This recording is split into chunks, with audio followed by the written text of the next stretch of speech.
ասում էր, որ եկեղեցիներում պատարագից առաջ պետք է օրմերքը հնչի, եկեղեցիների մոտ դրոշը պետք է տեղադրվի։ Այո, եթե իր հայտարարությունը անկեղծ է, ես շատ ուրախ եմ, եթե ինքը անկեղծորեն նման գաղափար ունի, ուրախ եմ, շատ հաճելի է, որ ինքը այդպիսի ցանկություն ունի, եթե անկեղծ է։ Բայց իմ մոտ մտավախություն կա, որ սա մանիպուլյացիա է, փորձում է այնպիսի առաջարկ անել, որ եկեղեցական կանոնները թույլ չեն տալիս, այսինքն պատարագի ժամանակ ինչ-որ բաներ ավելացնել, եւ սպասում է ինքը հավանաբար որոշ քահանաների հակադարձման, որպեսզի նաեւ գրագիտության պակաս ունեցող ամբողջ քահանաներին թիրախավորի։ Ես ոչ միայն կողմ եմ, որ Հայաստանի Հանրապետության հիմնը երգենք եկեղեցու բակում, սրահներում, իրականում ես միշտ մեր կրթանում Խրիմյան հայրիկ, բացի հայրերից միջոցառումների նաև հիմն ենք պարտադիր երգում։ Բայց ասենք, եթե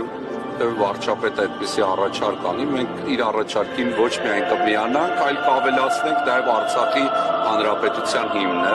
եւ շատ ուրախ կլինեմ, օրինակ Յուրականի Սուրբ Հովհաննես եկեղեցու բակի այդ մուտքի հատվածում, դարպասի մասում ունենանք ոչ միայն Հայաստանի Հանրապետության, այլ նաև Արցախի Հանրապետության դրոշը,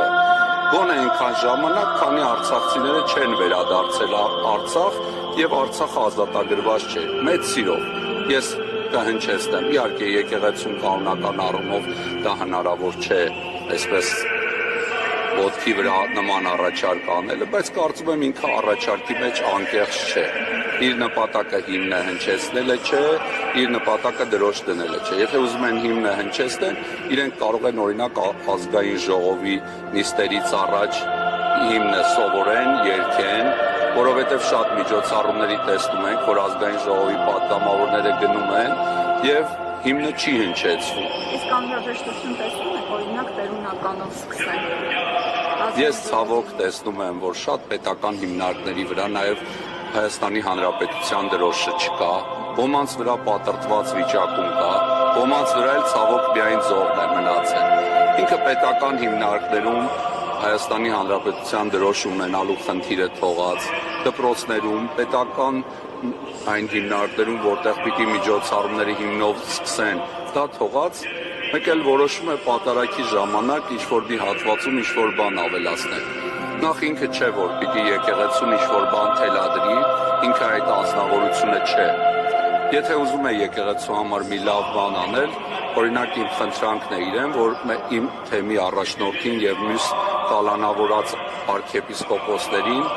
եւ մնացած քաղբանդարկյալներին ազատ արձակի եւ զբաղվի Արցախի ռազմաքաղաքական ղեկավարության վերադարձով Բաքվի բանտերից։ Վազգեն arczepiskopos Միրզախանյանը հանրային հեռուստաընկերության եթերում ասում էր, որ ժամանակն է, որպեսզի վերականգնը գնահանդստի եւ կաթողիկոսի նոր ընտրություններ կազմակերպեն։ Դուք ինչպես եք պատկերացնում։ Ես ճիշտ ասած Պետրոս Ղազարյանի հաղորդումները չեմ նայում իր կանչած հյուրերով, անհամբեր սպասում եմ Էդգար Ղազարյանի հաղորդաշարի հերթական թողարկմանը, որտեղ կլսեմ այդ հաղորդումը եւ Էդգար Ղազարյանի հիմնավոր լուրջ կարծիքները այդ խոսացած թեմաների մասին։ Պետրոս Ղազարյանի հաղորդումները ես սկզբունքորեն չեմ դիտում, երբեք դիտած չկամ, իր հաղորդումների նայում եմ Էդգար Ղազարյանի հատվածը, ես շատ հարգում եմ Էդգար Ղազարյանին, իրեն հաղորդումները շատ բարձր են գնահատում, անգամ իր հումորով արված արտահայտությունները եւ մտքերը շատ ինձ հոգեհարազատ են եւ սրտամոտ։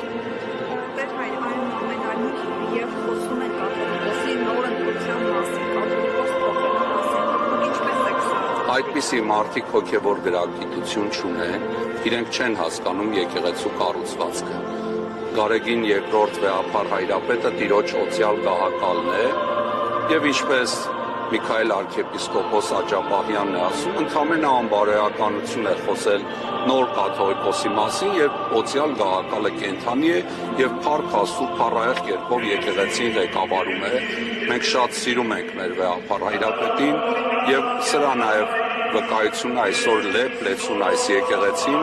Երևանի մայր տաճարը Գրիգոր Լուսավորիչը տեսեք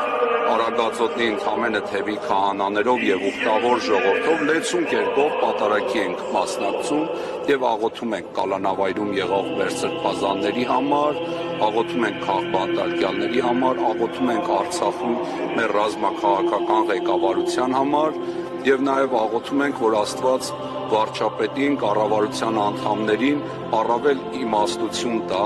որպեսզի իրենք զբաղվեն իրենց գործերով եւ գտները չխոթեն ուրիշի գործերի մեջ եւ այն գործերով, որոնց զբաղվելու համար ժողովուրդը իրենց քվե չի տվել։